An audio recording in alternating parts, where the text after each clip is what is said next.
A big part of your act, you often talk about that you're from Nicaragua. Yes. Do you feel like you have I'm to... actually born here, but my parents are Nicaraguan. Do you feel like you have to constantly explain to people where that is? No, they usually think it's either Mexican, I'm from California, or Puerto Rican if I'm in New York, so it doesn't really matter. You're like, I'm Nicaraguan, Puerto Rican. Oh, okay. What's the point? Just like assume whatever you want to assume, you know? Which is funny because they told me I look Nicaraguan all the time. No, they don't. I don't believe that's ever happened to you. I think Never had. Your credibility, I think. No, they know I'm Puerto Rican. Most people wouldn't even know how to say it. They're like, And one of, I was Googling you, and I saw one thing you talk about yourself being an overeater and an atheist. Are those connected? If you found God, you might know what to eat, or how does that work? Well, being an atheist, God punishes me by putting on about 100 extra pounds on my body. That's pretty funny that I don't believe in God, yet He punishes me. There's a lot of conundrums in my head. Yeah, I don't know if they're connected. I mean, in the sense that I was raised Catholic, which is like the gateway drug to atheism, you know. Wait, to think of something is as bad as doing something? I don't believe in God.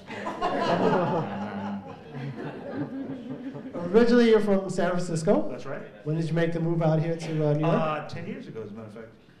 And how's that been? Excellent. All right. Now, what, did you move from San Francisco to the Bronx? No, to Manhattan. To Manhattan, okay. Yeah, I was living in Greenwich Village. Okay. And had a very beautiful apartment that cost way too much, you know. And so I moved out to the Bronx eventually because it's a very cheap rent. Although it's also a very beautiful neighborhood that takes about 5 hours to get home on the train. You know? This is true. I love that. Like, if you don't live in Manhattan, the MTA really doesn't care if you ever get home. You know? Never mind when it snows. Forget it. No, whatever. You know, just like I have to switch to a donkey like at around 146, and then I have to go through a wormhole in time. All for a MetroCard price. But it's even harder to travel around the Bronx. People ask me if I go to City Island. I'm like, well, it's going to be 3 hours. It's easier to go to AC. Or... Do you realize it's easier to get to different states than parts of New York City? Yeah. Do you realize that? Like New Jersey on the PATH train takes you 15 minutes. Like I have about 2 days to get home to the Bronx where I live.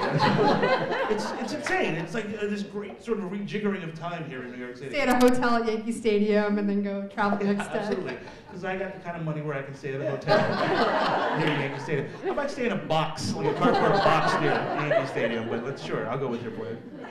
Well, I know you were with Muy Caliente 360 series. Can you tell us about? I just want to see how many of my credits you're going to jam into one whole thing. That's very funny. I did a show one time called K Loco, and I told the host to bring me up, and he goes, "Hey, everybody, it's K Loco." Not my name. My name was K Loco for that show. That would be a great wrestling name if you ever got into wrestling. Yeah, one of my other passions, wrestling. Absolutely. Nothing wrong with that. Yeah. Oh no, there's everything wrong with that. I happily admit it. Anthony's a huge Let's wrestling do this. fan. Let's go. Come on. You want to do this right now? I will fold up a chair. Can I tell you, I'm an incredible snob when it comes to that. Like wrestling, just never.